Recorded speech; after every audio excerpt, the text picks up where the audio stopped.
our district Facebook page that you should be able to click on, and then it'll link you right over to YouTube Live, where you ought to be able to view the video, hear us, make comments, ask questions as we go through this.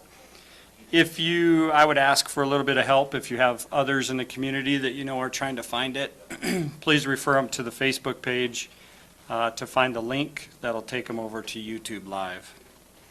As we go through this, I'd ask that you just ask questions by typing it into the comments on YouTube. Once we get towards the end of our presentation this evening, I'll come back and answer as many of those questions as we can. But like always, if you have questions after the fact, you're welcome to reach out to me. My information should be on our district webpage. You can also find me at the high school and the middle school. I'd like to begin this evening by just saying how lucky we are to have sports. If you've been tuning into the news, sports and activities, a lot of these things are either delayed or completely canceled for the school year in surrounding states and at different levels. And so we feel really fortunate in Wyoming high school activities and middle school activities to be able to at least offer something for our student athletes and students. We do know that it's going to take a lot of teamwork to make this work. There's going to have to be a lot of understanding on everybody's part, administration, all the way through our coaches and sponsors, student athletes, students, parents, and really just try to keep our focus in the fact that if we do the right things, we should be able to continue with our activities throughout the school year. If we choose not to, that opportunity may be taken away from us and really impacts the kids the most. And so we really ask for a lot of teamwork to be flexible. We know that there's a lot of differing opinions about the coronavirus and COVID pandemic. And while that's the case, we know that we also have to fit into some of our restrictions placed by the Wyoming Department of Health, Department of Education, local health, local education, as well as the Wyoming High School Activities Association. So please understand that we're doing our absolute best to make sure that the kids have an enjoyable experience, but first and foremost that they're safe while doing that. I wanted to start this evening by just talking about a summer wrap-up. I think it's a great celebration where we can talk about some of the successes of our student athletes through the summer. You know, we really thought at the end of the school year last year that we could fold our cards and we could pack it in for the summer, but we didn't think that was the right thing for the kids. We didn't think that was the right thing for our program, so we did what we could to work with local health as well as other governing bodies to be able to put on a quality summer program. And to my best knowledge, I think that was a great success. We had more participation this summer than we ever have in the last probably 5 to 6 years while I've been activities director. We had a lot of records broken when it comes to strength and conditioning, speed and agility. And probably our biggest celebration thus far, and I hope that I'm not jinxing us, is that through all of that and all the participation so far, we've remained healthy with all of our coaches and our student athletes. And so I really commend our coaches that worked hard this summer to put those on, our student athletes for following the restrictions. When it was time to wear a mask, it was time to wear a mask. And when it was time to be socially distant, we were socially distant. When it was time to sanitize equipment, that's what we did. And so big kudos there. At the outset, I talked about flexibility, and this is the first piece where I really want to make sure that everybody understands flexibility. This year, more than ever, our schedules are going to change. And so we really ask that you be on the cutting edge, and we think that we have a solution for that.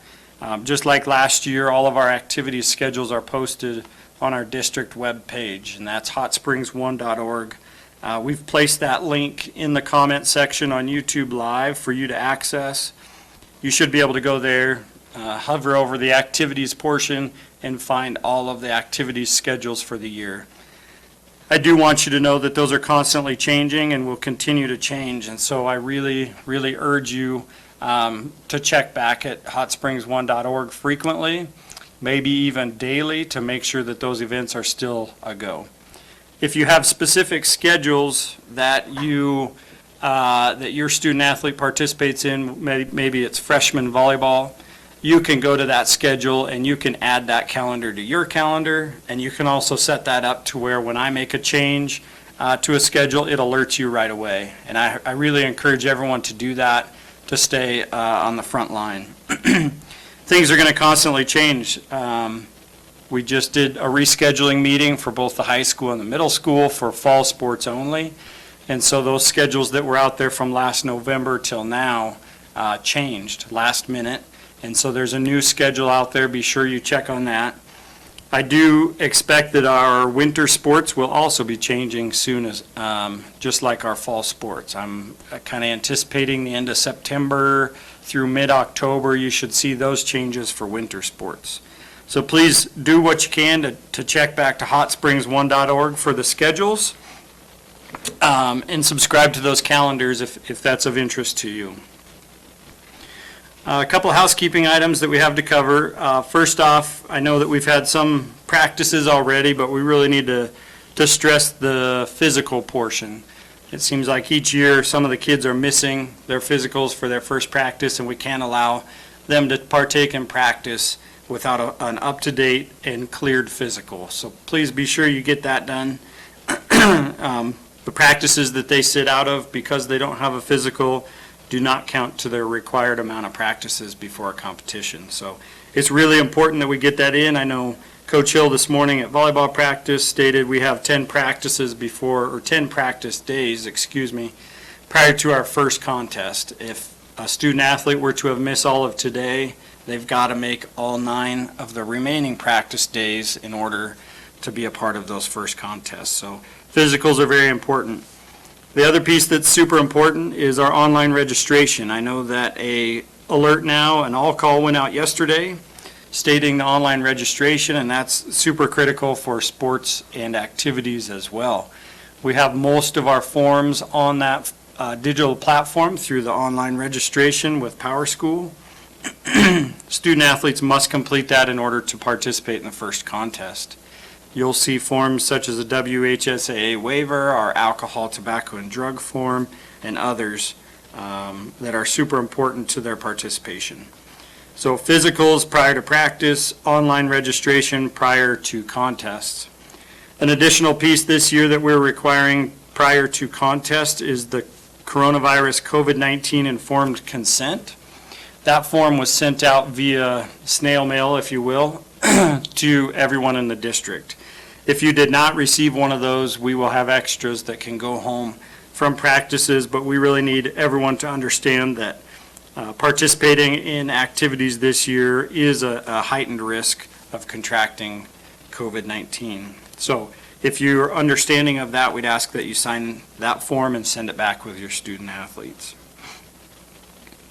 Next on my list here to talk about is homeschool, virtual school, and transfer students. We know that with the changing of times, we may have more students who choose to do a homeschool option or a virtual school option, and we can certainly still participate through Hot Springs County School District 1, but there is some required paperwork that's got to be done prior to practice, and that's a requirement of the Wyoming High School Activities Association. So if your son or daughter is one of those that's going to do homeschool or virtual school, please reach out as soon as possible to myself, and maybe even a better option is my secretary, Linda Umdenstock, at Thermopolis Middle School. We've built packets with all of the forms that need to be completed.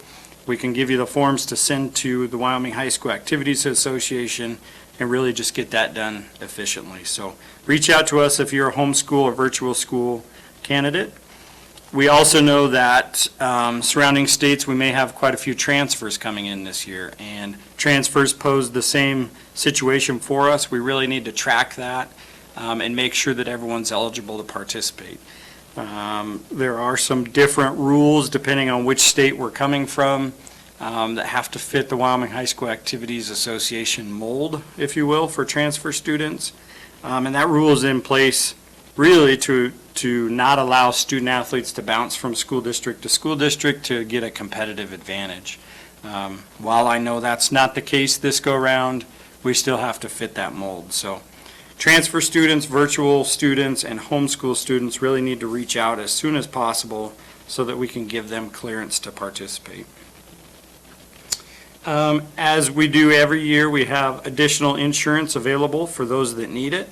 We have the additional insurance forms are at the front office of every building in the district. So if you're someone who would like that additional insurance, please reach out to the building secretary and fill that form out. We can send that off for coverage. Do know that the school district provides a catastrophic insurance, but not your basic injury and illness insurance. We are offering Bobcat cards this year as a fundraiser. You can pick those up at the front offices of the high school or middle school. That's a fundraiser for activities as a whole for student athletes that maybe can't afford equipment or meals on the road. We want to make sure we have a bit of a slush fund to help pay for those student athletes. So if you'd like to support that, those Bobcat cards are at the front office of the middle school and the high school. And my secretary tells me September 1st, and that's when they begin for the year. So the Bobcat cards from this last year are still good through the month of August. All right, so probably the meat of the evening here is to discuss some of our restrictions and things that we'll have to do to comply with COVID. I have a few documents that we put together in collaboration with all of our governing bodies, including local health. And so I want to go through those briefly, and we'll hopefully answer a bunch of questions that everyone is having. So first off, for our overall requirements, this is something that we'll do with every event, whether it's a practice, a contest, meeting, what have you. We are going to practice social distancing. That's going to be our first and foremost. We'd like to be socially distanced so we don't have to wear a mask. When a continuous 6 foot cannot be maintained, our coaches and student athletes will need to wear a mask of some sort. The exception is that players and participants should refrain from wearing face coverings during strenuous activities. So what this looks like is during a contest, if our benches are close enough to where they can't maintain 6 feet, they'll have to wear a mask on the bench. As soon as they enter the game, they remove the mask. Screening, so athletes, participants, and coaches will be screened prior to every practice and activity. We have a QR code where student athletes will scan the QR code and they'll fill out the survey, which goes through a myriad of signs and symptoms that they can click yes or no to. And then we take a temperature check, and our temperature reading cutoff is 100.4 degrees. So anyone who is exhibiting signs and symptoms, including a temperature check, will be sent home immediately. We will have to communicate that. Part of our goal with the survey is that we can contact trace if someone were to get sick. We'd be able to know who was around that student athlete or coach. Just because they mark yes on something like body aches does not mean that they'll immediately be sent home. We will follow up with them, ask more questions. If it's soreness from the first couple days of practice, we'll allow them to continue. Same thing goes with the temperature reading. We know that there is fault in technology at times, so we'll screen them 2 or 3 times to make sure that temperature is accurate, and then if we need to send them home, we will ask them to. Next on there is sanitizing. We do have a plan through our custodial maintenance staff to do deep cleaning every day. We're also asking coaches to help us with daily equipment such as balls, weight room equipment, chairs, desks, etc. We really want to stress that athletic equipment should not be shared. This is super important. I know it's probably happened in the past, but if someone forgets a pair of shorts and they want to borrow some from a friend, we just can't allow that. So really encourage your student athletes that they should not be sharing anything with their peers or their teammates. Included in that is water bottles. We really encourage everyone to bring their own water bottle to practices. We can no longer provide them. We will provide filling stations that are touchless, but at this point, our managers and trainers cannot refill them. Each student athlete will have to be responsible to bring their own and refill their own. That also goes for games. The only exception to that is a solution for football, where time is of the essence. We are going to have student trainers and managers without touching the student athletes spray water into their mouth like you see on TV. That way that one person is touching the water bottle, those people are masked and gloved, and we can stay hydrated. Locker rooms will be utilized, but will be monitored to make sure we discourage congregation. It seems to be in the past that it's a common place for student athletes to hang out and chat, and we really have to dissuade that this year. So locker rooms will be locked prior to practice. Coaches will screen the athletes, allow them to enter the locker room to change quickly, and then report to practice. Communication, so any issues pertaining to activities and the possibility of a COVID-19 case will be communicated thoroughly through our nurse, who will be our local liaison with local health. I will contact parents, but I think it's important to stress that due to HIPAA violations, not everyone can know about it right away. And so we will communicate to the parties involved, and it may seem like we're trying to hide things. I assure you that we're not. We do have the best interest of everyone in mind, but we can't share many of the details. So. Okay, we will be operating under tiers, and so if we are in a tier 1 by Wyoming Department of Education standards, that means that school is operating as normal, activities will operate as normal unless we have a case with a specific team. A tier 2 is a hybrid type of school online and school face-to-face. If that's the case, we will rely on our local health officials to make a decision whether we continue to participate. And then if we get to a tier 3, which means that we are 100% online like we were in the spring, WHSA is requiring that your district is no longer allowed to participate in activities. So if we have to get to that, just know that we will no longer be able to participate. Okay, home events. I'll get to the spectators. I know that that's a hot topic that we all want to talk about and hear about. We'll talk about that here at the end. I want you all to know that visiting teams, if they are required to screen their kids before they come. If they look visually ill, we will do another screening on site. And if they do present signs and symptoms of COVID-19, we will send the entire team home. So yet again, another case of being flexible. It may be the day of, you guys may be in your seats and we have to cancel the contest, but that's for the safety of student athletes. Officials will also be screened. The National Federation of High Schools has issued a bunch of guidelines by sport. We will be following a good portion of those. We will still allow bands to play at our events, but they will be socially distanced away from the rest of the spectators, and then they will be socially distanced from themselves in their own section. Concessions will still be available, but prepackaged goods will be the only option. Things such as drinks, candy bars, pretzels, those sorts of things, but we will not be able to prepare meals such as our warmed pretzels, popcorn, that sort of thing. We do ask that in the concession line that you socially distance there. Away events, our coaches will screen our student athletes prior to getting on a bus. Transportation, in most cases, we cannot socially distance of 6 foot, so we are asking all student athletes and students to wear a mask while riding on the bus. A positive test on the road, whether it be a student athlete or a coach, we'll do the best to make the best decision possible. Trips farther than 2 hours from home will hopefully have a support vehicle on hand so that if someone is testing positive, we can quarantine them in a support vehicle and send them home right away. Trips within 2 hours, we think it would be faster to contact parents and allow them to come pick up their student athlete.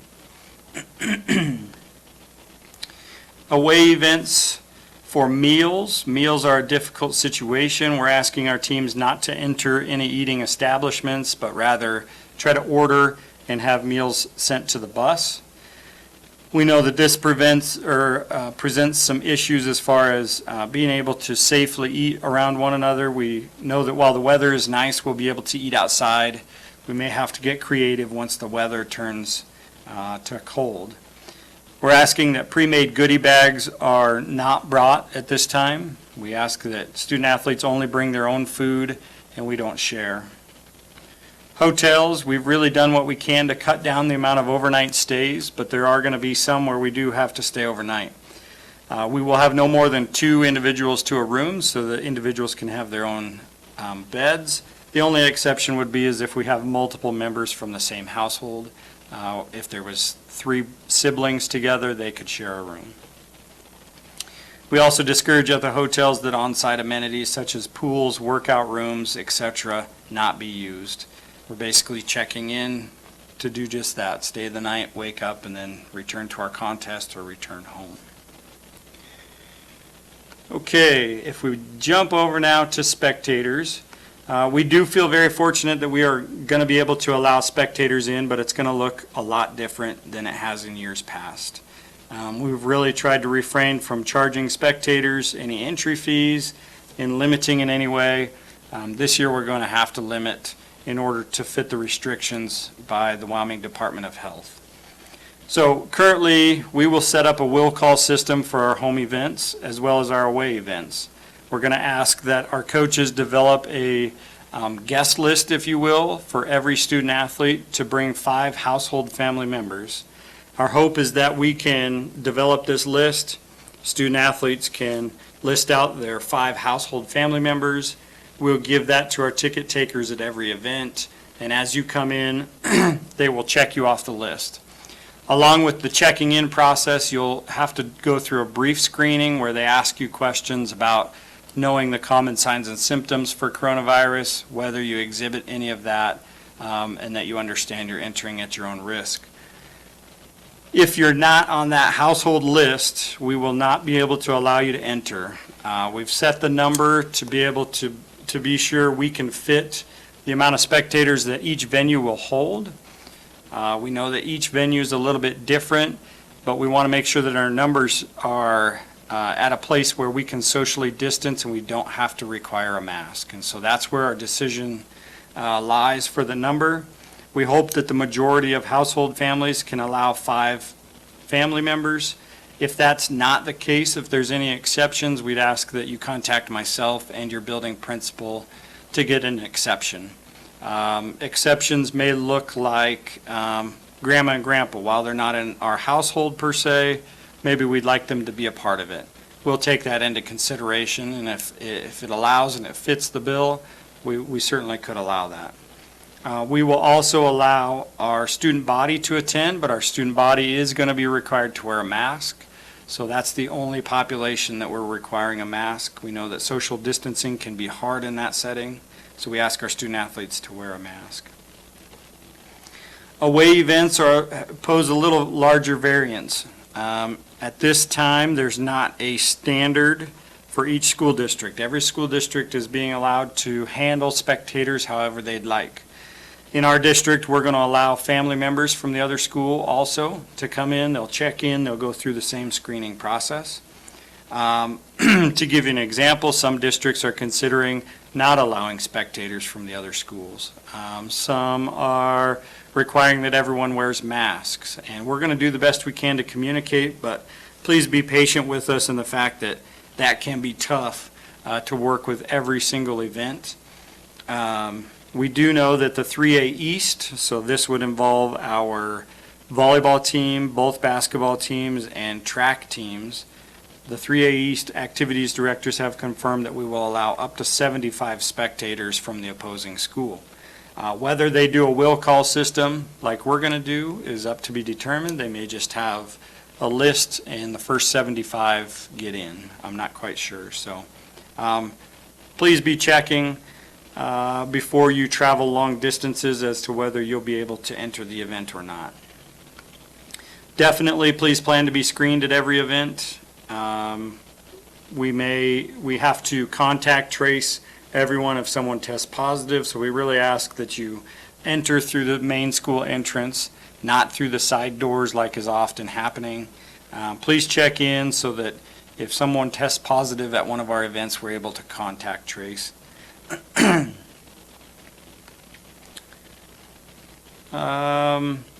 At our events, we know that children often roam freely. We're asking if there's ever a year to keep your children seated near you, this would be the year. If children are unsupervised and wandering the building, we're going to have to ask them once to go back and sit with their family. and after that, we're going to have to ask them to leave. We can't have unsupervised children wandering around, climbing over all sorts of things. So we'd ask for your help there.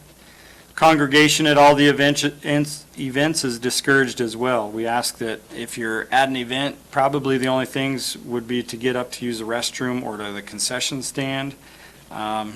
We know that it's a popular thing after our events to hang around, wait for your student athlete, talk with other families. We really are going to have to discourage that as well this year. We ask that after the event, everyone leave the facility so that we can be socially distant. Lastly, on my list for spectators, before we get into our questions, is we do have a Pixelot camera, which is linked to the National Federation of High School Schools network. And so that's an online platform where you can sign up for a subscription and you can watch pretty much every event, every high school event in the state of Wyoming. Activities directors and schools across the state are really trying to get 100% of our schools on board. And I think chances are really good that no matter where we travel to at the high school level, you should be able to view that if you have a subscription. I haven't checked recently, but I do believe that the last time I checked it was $10 a month, and you can cancel at any time. So we're really pushing spectators, especially if you're not a household family member, to use that method to watch our events this year. It will help eliminate travel. It helps us with our social distancing, keeps a priority with the family members of each of our student athletes. And I really don't want anybody to have to travel across the state to find out that they cannot enter a facility. That wouldn't be fun for anybody. So the NFHS network is a great place that you can sign up. We have on site here camera at the high school gymnasium, the high school football field. So if your son or daughter is participating at any one of those, either of those two venues, they will be streamed live. We are working to get more cameras, hopefully for the auditorium as well as the middle school gymnasium. At this time, the NFHS network is not allowing third and fourth cameras, but as soon as that's an option, we will have those installed as well. The other thing we're looking into, but don't have a complete answer with the NFHS network, is we'd like to be able to buy a membership for the entire community that we could share that login information to alleviate any sort of financial burden for our families and our spectators. When that, or if that becomes available, we'll be sure to get that word out. We also want to encourage that if the $10 membership is too much, please come visit with us at the school district. We'd like to be able to help out anywhere we can so that you guys don't miss any of the activities. With that, that's our plan for spectators. You're welcome to ask questions on YouTube Live. I'll do the best I can to answer them while we're on here. Please know that things can change as well. Our priority is our student athletes to be able to get them to participate. We really, in the sports community, felt terrible for our spring athletes in Wyoming last spring that didn't have an opportunity to either finish winter sports or compete at all, especially those seniors. And so whatever we can do to continue to have our seasons is what we'd like to do. Things can change at any time. There may be a time where we say no spectators. There may be a time where we allow all spectators. Things will constantly be changing. We'll do the best we can to communicate. We just ask for support. Know that we're doing the absolute best that we can, and we'll do everything we can to get everyone to our events. So, with that, I'm going to rely on my secretary, Linda Umden-Stock, to read me any questions we have. I'll continue to answer those until we're through with them.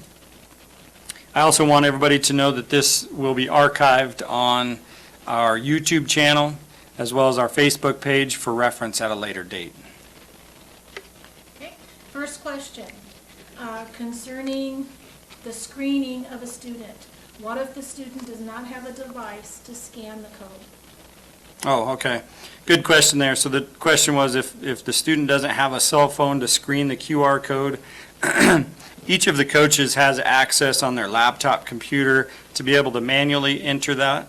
The QR code just helps us with efficiency. So rather than putting in 30 student athletes one by one in a computer because we can't share computers, it helps us if they have a cell phone to be able to screen it.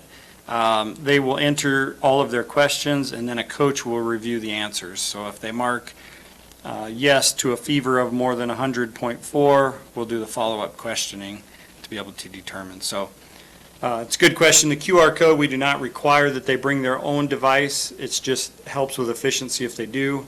If they don't have one, have them reach out to their coach to be able to manually input that before practice. Along with that, we really do want everybody to be sure they screen before everything, before we load a bus, before practice. We really should not be doing anything until those athletes are screened. So, next question. Next question, can the middle school students still ride the bus down to the high school for practice? Yes, I believe that's still an option.